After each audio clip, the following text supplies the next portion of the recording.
I, as a pre-service teacher, I am very interested in Universal Design for Learning. Why should I use it? Good question. So, Universal Design for Learning is a change in mindset where we start thinking about our students in terms of variability instead of disability and ability. UDL is where we are thinking about the strengths, the talents and the unique perspectives of our learners rather than putting them into groups based on their needs. In the words of CAST, it is a glass half full way of thinking, where we look at all of the learning and all of the knowledge and all of the skills that a student already has, and we as educators support and challenge them to continue filling that glass. Okay, so how can you describe that framework for me? Okay, so the framework for Universal Design for Learning is based on 3 principles: the principle of engagement, representation, and action and expression. Each of these principles have 3 guidelines each, and these guidelines are the key questions you would ask yourself around inclusion. Each of these guidelines have what they call checkpoints, and these checkpoints are suggested actions that the teacher can take to include every learner in their classroom. You mentioned variability earlier. So can you explain about that a bit more, please? Yes. So variability goes back to that not thinking about our students in silos. It is where we are going into our classroom and we know that we have a diverse range of learners within the classroom. But variability goes a step further. Variability is where we are looking at what is inside each individual learner as well. For example, a student may be really engaged in a subject that they really like at 9 a.m. in the morning, but at 3 p.m. in the afternoon, they're not so engaged in a subject they don't like. And it's really important for us as educators to realize all of the different things that impact variability, like the time of day, like if they're hungry, like if they have had a row with family member before they come to school. We often think in terms of the academic, but these are other areas that we need to think about as well. So it is about taking all of that into consideration and not labeling a student as average or above average or below average based on one assessment in one moment in time. Yeah, and this concept is related to the aspect of neurodiversity. So UDL refers to studies in the field of the neurological sciences, and it assumes that it says that each person has the same 3 neurological networks that concerns the way we learn. So these 3 different networks relate respectively to the how, to the why and to the what we learn. And UDL assumes that these networks work differently for each student and for each person, and that is what the basis of this change in mindset you were talking about before, because if we are all different, then we can all do different things and we can choose how to express ourselves, and this is how UDL really implements an inclusive learning environment. Fascinating. So I want to apply UDL in my class. You have been talking about different ways of accessing information, different ways of delivery, use of different materials. So as a teacher, how do I plan for that? Okay, so following on from what Anna was saying about neurodiversity, UDL allows us to intentionally design because we know about those 3 networks and we know about variability. But UDL goes a step further because it is goal or learning outcomes orientated. And what that means is that us as educators need to be very clear about the goal of a lesson or indeed a unit of lesson. And once we are clear about the expectations of our students for that goal, Then we can look back at our plan and we can make sure that there are no barriers to the student achieving that goal. So a good example of this is the Rubik's Cube. So Pilar, you've been to college for 4 years, you've studied the Rubik's Cube, and you were going in now to teach it to your first class. And you have done an amazing plan. And you go in and you bring in your 30 Rubik's Cubes, one for every student. And you explain the goal. And the goal is to put the reds all together, the greens all together, the blues all together. But a student puts up their hand and says, Pilar, I'm blind. So you have to go back and you have to retrofit your plan because you have a blind student in your classroom. So you're very dedicated. You go home, you make a new plan. You design a new Rubik's Cube. You bring in a white Rubik's Cube with Braille. You have really thought about this student. The student puts up her hand, Pilar, I don't read Braille. And all of the students put up their hands and they say, Pilar, we don't know what the colours are anymore. So you have to go back and you have to retrofit again. So you come back into class, you've made a new Rubik's Cube. It has all of the colours, but every colour has a shape attached to it that the students can feel. So you explain this, you explain that red has a circle, that green has a triangle, and that every student in the class will be using the same Rubik's Cube, but they can feel or they can just look and they can achieve their goal that way. It also means that if students want to work with their peers, they can now do it in group work because they have the same content, but different ways of accessing it to achieve their goal. Yeah, I think the main point is that you have to build up sort of a toolkit of materials and strategies and techniques you can offer to your students to offer them choices or how to access the content of the lesson or the topic or whatever the material used is. And it's really planning with intentionality again and setting up many opportunities to reach the same goal but in different ways according to what best fits to you as individual. Very clear. So this has been talking about planning. What about teaching and learning? Okay, so the teaching and learning follows on from that intentional planning, and you still have to have that intentionality in your practice. So Anna was mentioning this toolkit, and this toolkit of choices is where you have a range of choices, but you as the teacher, knowing the goal, intentionally choose the choices that will work best in the lesson. So a lovely example from a colleague of mine is she was doing a literacy class and she wanted every student to be able to enjoy reading and to be able to share what they learned from the reading.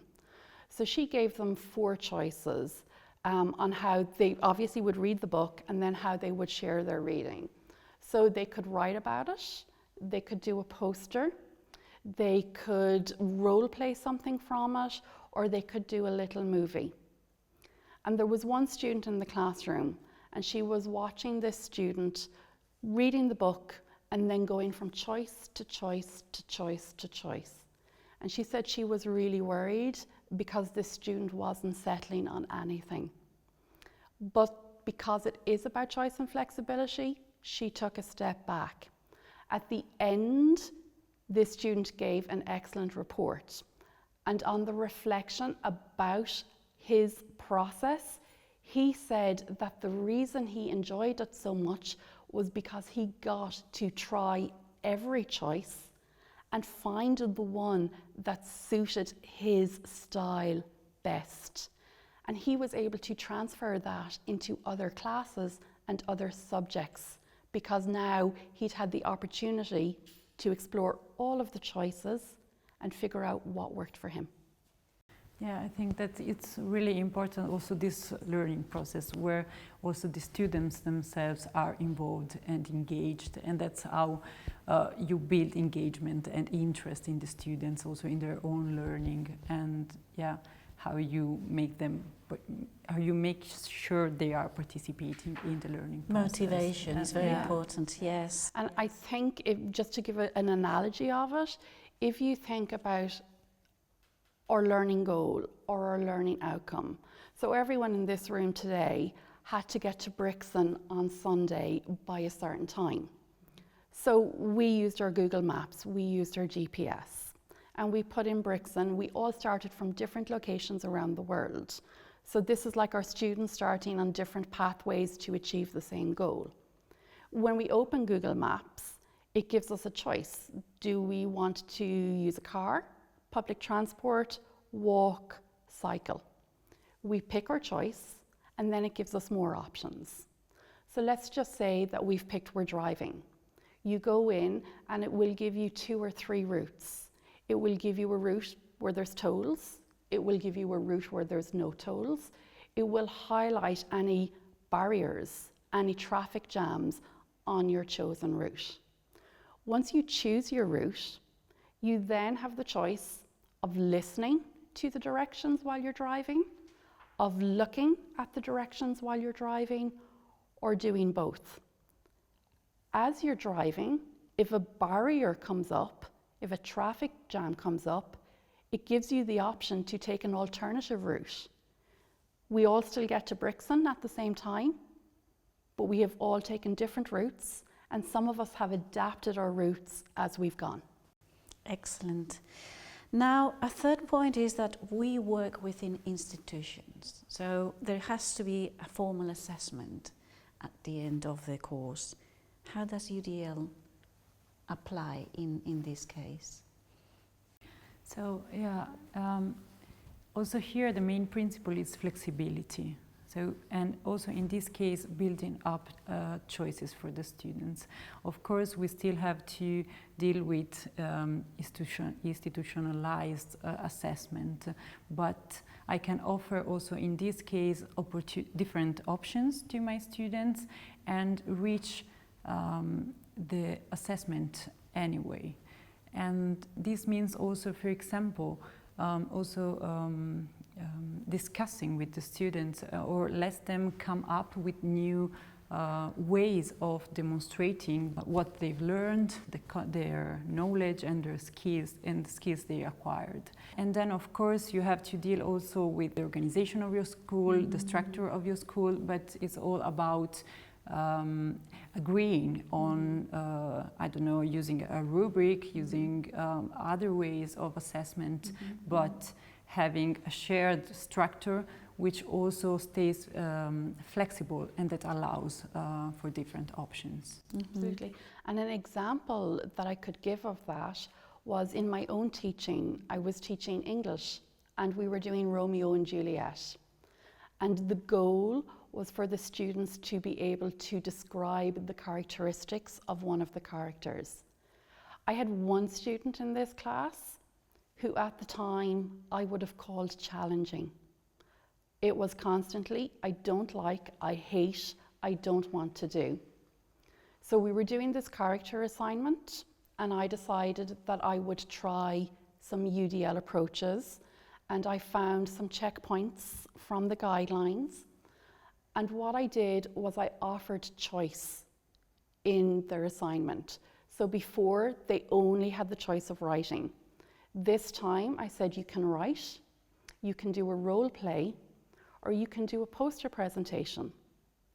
This student came up to me and offered me a fourth choice. He asked could he do a comic strip. So, like my colleague, I was a bit nervous, but I said yes. What I learned about this student in one comic strip was amazing. So I learned, firstly, he was an amazing artist. Secondly, I learned that the depth of knowledge he had about literature, about drama, and about the character of Romeo was something totally unexpected to me, because up until this point, he could only express himself through the written word. But when I gave him another alternative, I could really see what he knew. And this student went from hating English to doing honours English for his Leaving Cert, because we put in those options that allowed him to show himself and me and his other teachers what he really knew, not what writing on a piece of paper told us he knew. Yeah, and this is also how you build the independence and the self-regulation skills of your students, because they really learn how to monitor their progress, and they really learn how to best express what they are learning. And that's also something very important. Excellent examples, thank you. Finally, I see that in the website there are 2 tabs. One for in class and one for technology. Okay, so I might start and let Anna come in. Again, in the spirit of Universal Design for Learning, we are very conscious that what UDL will look like in a classroom in person will be different to what it looks like online. So we decided for the readers of this book that depending on the context they are in, that they can choose the tab and read the one that suits their context. If next year they're working in another context, they can go back and they can look at it through the other lens of their new context. In person is very much around group work, about having those face-to-face conversations, about being able to mix it up as you go along, but digital takes on a new meaning.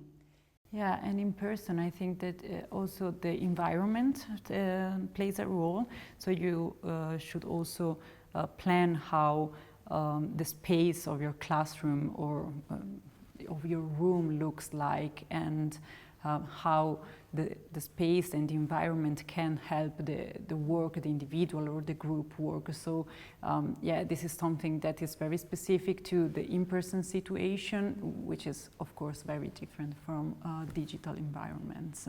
Yes, my experience in the digital environment is that you have to, that mindset that you were talking about in the beginning, you have to apply it as well, because you lose that spontaneity that students have with the teachers, with the relationship with the teachers in the class, the peer-to-peer interactions. Therefore, you need to choose your digital tools and apply them. You have to be aware that you can use asynchronous and synchronous, but you also have to be aware what UDL tells you to do, that is one step at a time. So choose a tool that you're familiar with, choose a tool that the students are familiar with, and then start implementing things. And I think that also this different application of UDL in different contexts is also what all of this chapter is about. So we are providing some more general information and some reflections, but of course then we will also try to leave some resources and external links for the readers, so that they will have the opportunity to get deeper in what they really need for their practice.